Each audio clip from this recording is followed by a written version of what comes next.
energy really, really well.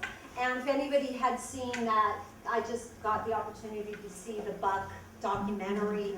I was like, oh yeah, you know, you're speaking of this, what do they say, singing to the choir kind of thing. It's something I really believe in. And here at 180, we are individualized.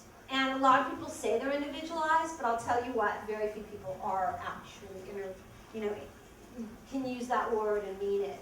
We have a 3-to-1 staff ratio. We are completely, based on what the person is bringing in, we tailor the treatment around that. There is no cookie cutter thing happening here. Our scheduling department, we've got our clients here at 180 go in 14 different directions depending on what they need. If you see our computer screens, it looks like the Matrix. They've got everything from yoga to anger management to they're going to go see Dr. Shaparazzi.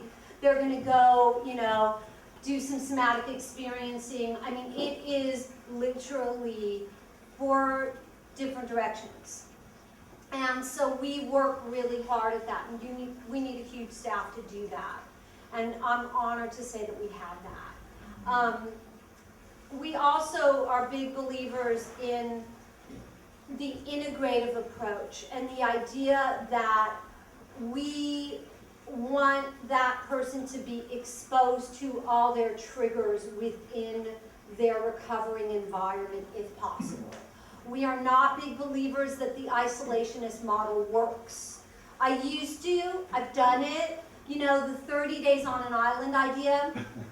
Not so much, okay? Because what happens the minute, and particularly the clients I work with, notoriously, they're having cocktails on the plane back, okay?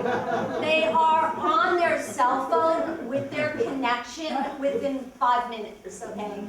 So the whole idea of keeping people away from their lives in order to get sober, in my opinion, it doesn't really work. I believe in what's called in vivo desensitization.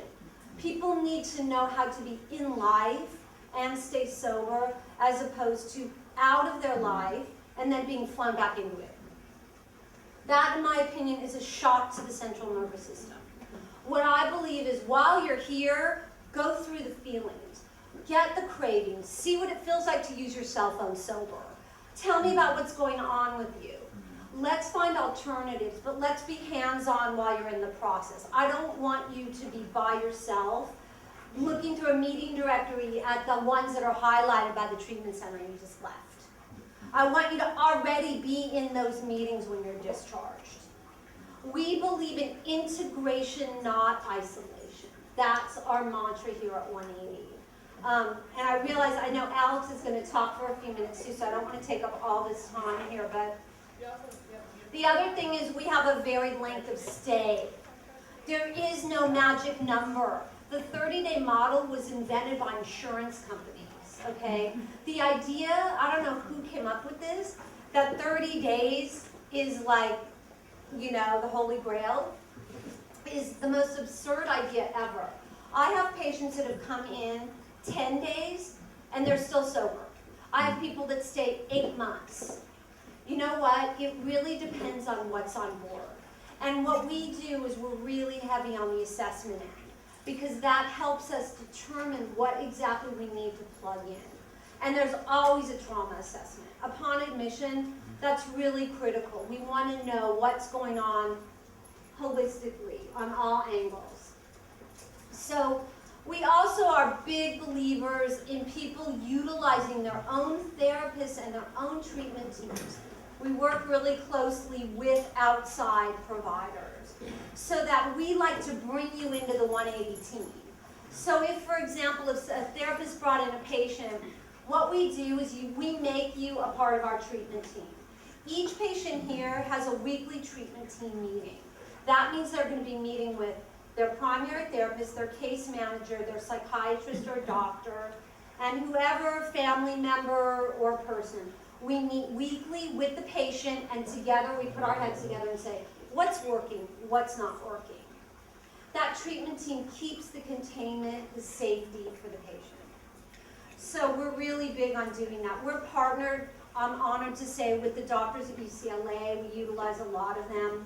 But we also utilize Golden Bridge and the yoga therapists like Vermouth. And Get Love is, I'm really honored to say that we work really closely with them. We go and feed the homeless every Tuesday morning here. Jimmy Ritello, Dr. Dubin, these are some examples of our holistic healthcare providers. And the one thing I want to just close on is, first and foremost, what I hope and want for 180 is to provide safety. Because for the first time in people's lives, and particularly when you're treating addiction, without safety being the cornerstone, there is no going forward. There is no recovery. There is no work to be had. So first and foremost, 180 creates an environment of safety and just the ability to be able to, start somewhere. So with that, I just want to thank you all for coming, and that's all I've got.